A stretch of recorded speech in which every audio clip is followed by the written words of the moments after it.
Assalamualaikum warahmatullahi wabarakatuh. Perkenalkan, nama saya Nomi Laila Syakira dari kelas 12-1.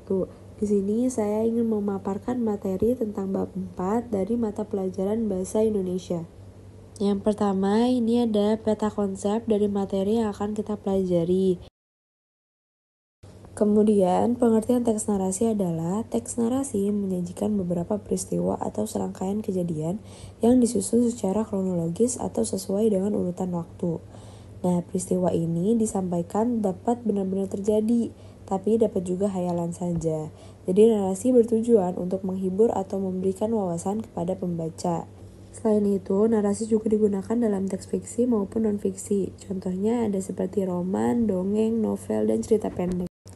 Berikutnya ada ciri-ciri dari teks narasi, yaitu yang pertama ada menceritakan kehidupan manusia dengan mengikuti logika tertentu. Yang kedua, rangkaian peristiwa yang diceritakan dapat merupakan kisah nyata, imajinasi, maupun gabungan keduanya. Lalu, cerita memiliki nilai keindahan isi dan kemajuan. Selanjutnya, ada konflik, yaitu pertentangan, kepentingan, kemelut, atau kesenjangan antara harapan dan kenyataan. Kemudian ada dialog untuk menghidupkan cerita, dan yang terakhir penyajian pemilihan peristiwanya secara kronologis. Selanjutnya ada jenis-jenis teks narasi. Yang pertama ada narasi ekspositoris atau informatif, bertujuan untuk menyampaikan informasi mengenai suatu peristiwa dengan tepat dan jelas, serta dapat memperluas pengetahuan pembaca. Yang kedua ada narasi artistik, dapat bersifat fiksi maupun non-fiksi. Narasi artistik menceritakan sebuah kisah dengan tujuan menghibur dan memberikan pengalaman yang indah atau estetik kepada pembaca, misalnya novel, cerpen, ataupun dongeng. Dan yang ketiga adalah narasi sugestif atau digunakan untuk memengaruhi pembaca. Narasi sugestif memiliki pandangan yang ingin dibagikan kepada orang lain dengan harapan pandangan tersebut dapat diadopsi oleh pembaca. Kemudian ada struktur dari teks narasi. Yang pertama adalah orientasi, yaitu tahap pengenalan cerita. Kemudian komplikasi atau tahap penggambaran kisah atau awal mula dari masalah atau konflik.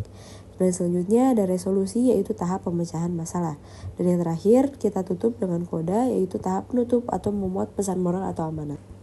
Terakhir dari teks narasi ada fakta, fiksi, opini, dan asumsi. Fakta merupakan sesuatu yang benar-benar terjadi dan dapat diindra. Contohnya, Kemal adalah pelajar laki-laki berusia 17 tahun.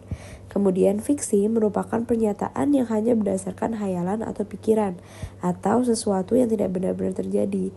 Contohnya, seandainya berani menentang perundung saat SMP, saya tentu akan lebih percaya diri dan lancar berkomunikasi untuk saat ini. Kemudian ada opini. Opini adalah pendapat seseorang terhadap suatu permasalahan. Opini merupakan penilaian yang disampaikan secara subjektif. Contohnya, mungkin keadaan akan berbeda apabila saya tidak terlalu pendiam. Dan terakhir, asumsi adalah dugaan yang diterima sebagai dasar untuk bertindak. Contoh, dari situ saya pikir, seburuk itukah saya sebagai seorang anak? Dilanjut dengan subbab kedua, yaitu mengidentifikasi perwatakan. Teks fiksi merupakan teks yang berisi cerita imajinatif, hayalan, atau tidak berdasarkan kenyataan. Ide cerita teks fiksi dapat berasal dari hayalan atau imajinasi pengarang dan dapat pula dari peristiwa di dunia nyata.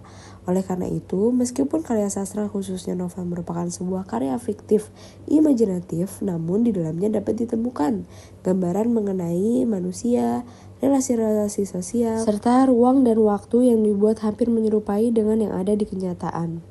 Adapun metode perwatakan tokoh dapat disampaikan melalui berikut ini. Yang pertama ada metode secara langsung, melalui penggunaan nama tokoh, penampilan, dan tuturan pengarang. Yang kedua, metode secara tidak langsung, yaitu melalui dialog atau apa yang dikatakan penutur, dan tingkah laku atau ekspresi wajah dan motivasi yang melandasi tindakan tokoh. Yang ketiga, ada metode telaah karakteristik, melalui sudut pandang atau point of view. Yang keempat, melalui telaah arus kesadaran. Metode arus kesadaran mencakup teknik sinematik yang mencakup teknik montase, asosiasi, dan kolase untuk menjelaskan lompatan-lompatan kesadaran para tokoh cerita yang cukup kompleks. Dan yang terakhir, melalui telaah gaya bahasa, misalnya ungkapan, idiom, maupun majasimile, personifikasi, metafora, dan simbol. Masuk ke subbab yang ketiga, yaitu menyampaikan tanggapan. Yang pertama, tanggapan secara lisan. Tanggapan secara lisan dilakukan dengan menggunakan sapaan sopan dan disampaikan secara santun. Saat menyampaikan tanggapan secara langsung di depan audiens, kamu dapat menggunakan ekspresi, gestur tubuh, intonasi, dan nada yang baik, serta volume suara yang tidak terlalu keras.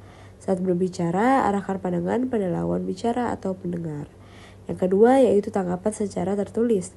Bentuknya dapat berupa teks tanggapan kritik dan pujian, deskriptif atau sanggahan, tetapi tetap disampaikan dengan gaya bahasa yang sopan, santun, serta efektif.